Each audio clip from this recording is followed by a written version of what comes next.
Hey, what is up, everybody? So I have some Day 7 updates from Packers reporters at Packers training camp. Today I am out and about right now, not at my house, so that's why I'm filming this on my phone. So just to let you know. So let's get into some of these reports from different reporters as we have the past 6 days of Packers training camp. First off, from Andy Herman, he said this: same usual starters and walkthrough. Noteworthy: Evan Williams at safety, McDuffie at nickel linebacker, and then Jordan Morgan at right guard. And so we've seen that safety battle next to Xavier McKinney with Anthony Johnson Jr., with Javon Bullard and Evan Williams. And so far it seems like they're really close to each other when it comes to this safety competition.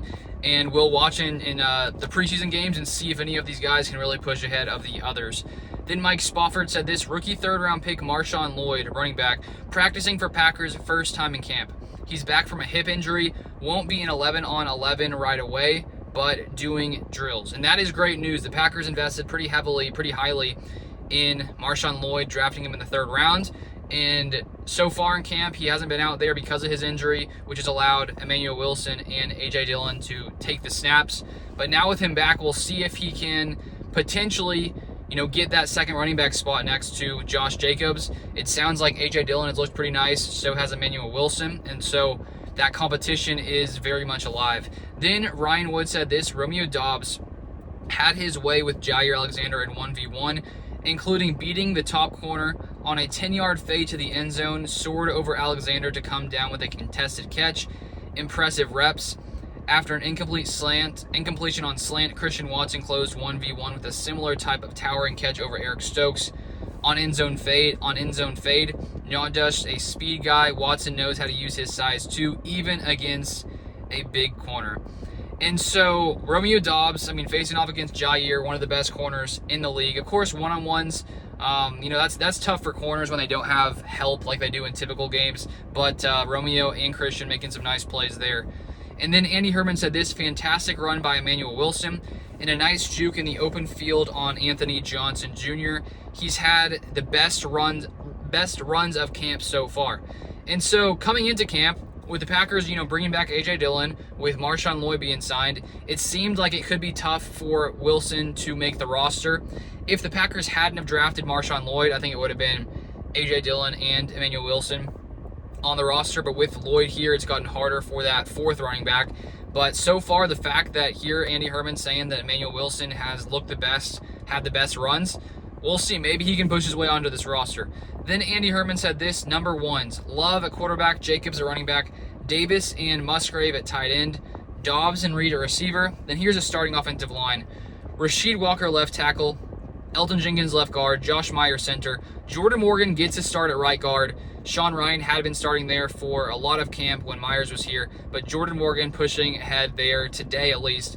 And then Kadeem Telford at right tackle. Zach Tom, of course, still not fully back from his pec injury. And so my guess would be, from the comments I've heard from Packers offensive coordinator Adam Stenavich in the past couple of days, Matt LaFleur, and seeing where they've played Jordan Morgan, it looks like his spot is going to be guard this year. He has not been playing at tackle, even though he had been during OTAs and minicamp.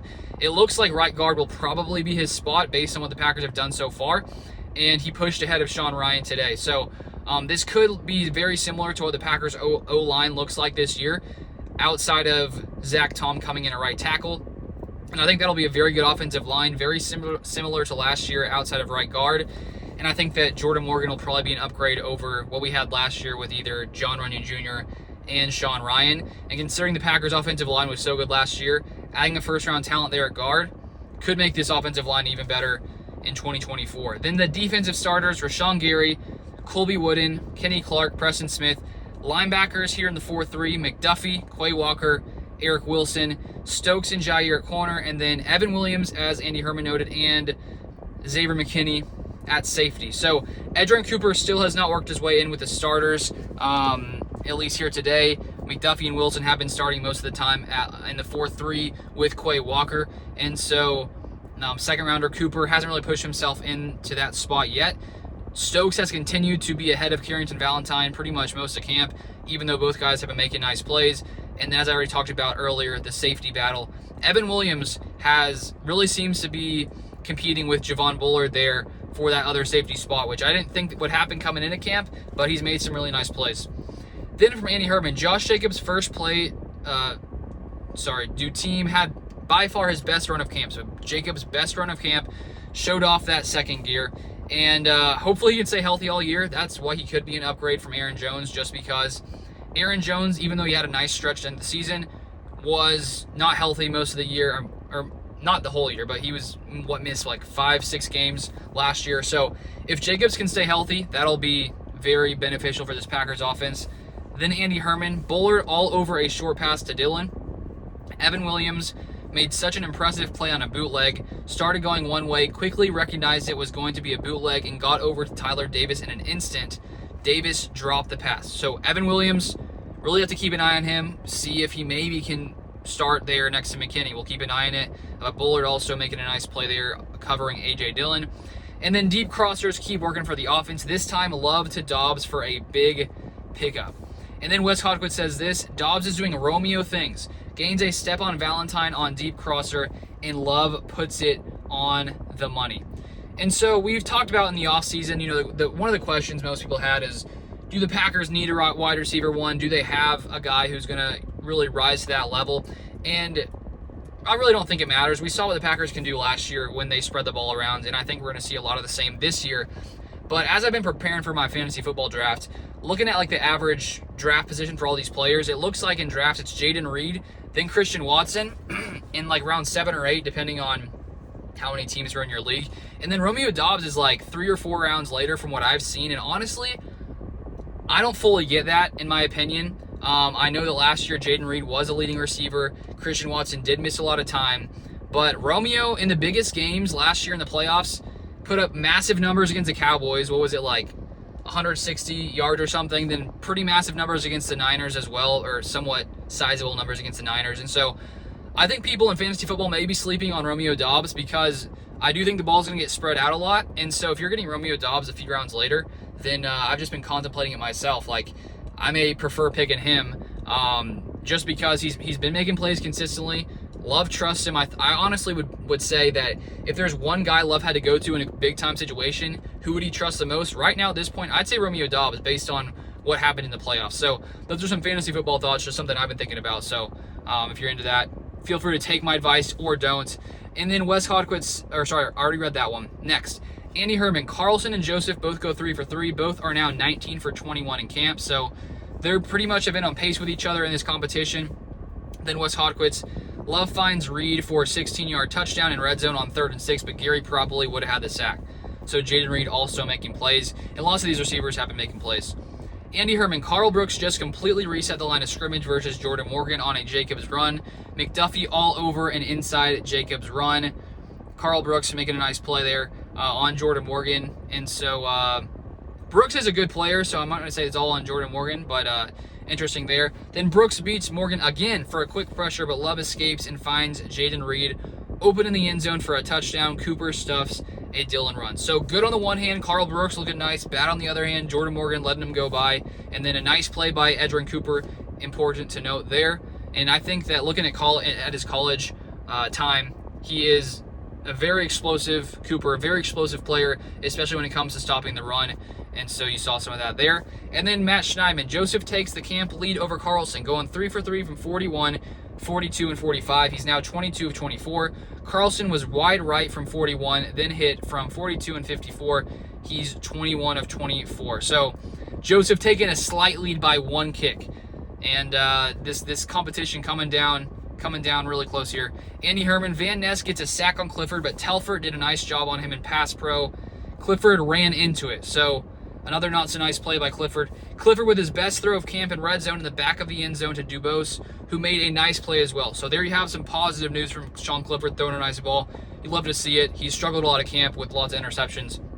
Then Van Ness was unblocked to the quarterback, which is usually a problem. Clifford gets the ball out quick throw to Melton on an out for a touchdown with Bullard and covered. So 2 nice plays from Sean Clifford.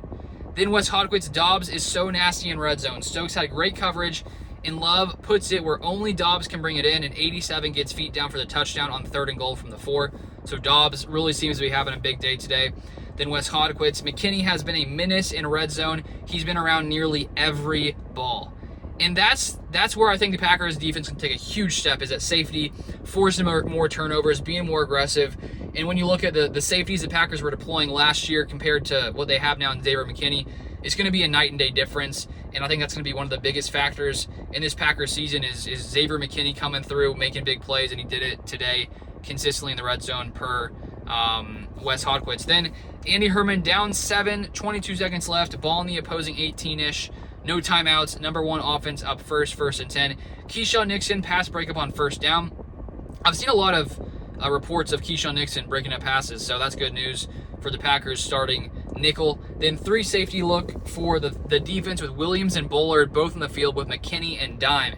And that could be interesting, with the Packers, if they want to get all 3 of those guys out there, Bullard and Williams, that could be an interesting look on defense. Then Love rolls right and finds Musgrave for a wide open touchdown. A great route by 88, but he clean drops it. So, drop by Musgrave. Then next play, Love throws to Watson at the goal line and is picked by Stokes. So Stokes, not great for Jordan Love, but good for Eric Stokes. It seems like from all the reports I've seen that he's having a pretty solid camp so far. And so if he can get back to how he played his rookie year, this Packers defense is going to be even better this next season. Then finally, from Andy Herman, defense wins the day and the offense did push-ups. So this Packers defense seems to be really competing with this Packers offense that was one of the best in the year last year. And so I think that's a good sign for what this Packers defense can be under Jeff Hafley. But that's pretty much the biggest updates from today's practice. If you want more Packers content, make sure you subscribe. You can also follow me on Twitter, LukeBeller3, for more Packers content. I also have a second NFL channel where I've put out another video today on the Steelers quarterback situation. If you want to check that out, link at the top of the description. Or you can search Sideline Scoop NFL on YouTube. I've been posting like 2 videos a day there, so feel free to subscribe over there. That's all for today, and I'll see you guys next time.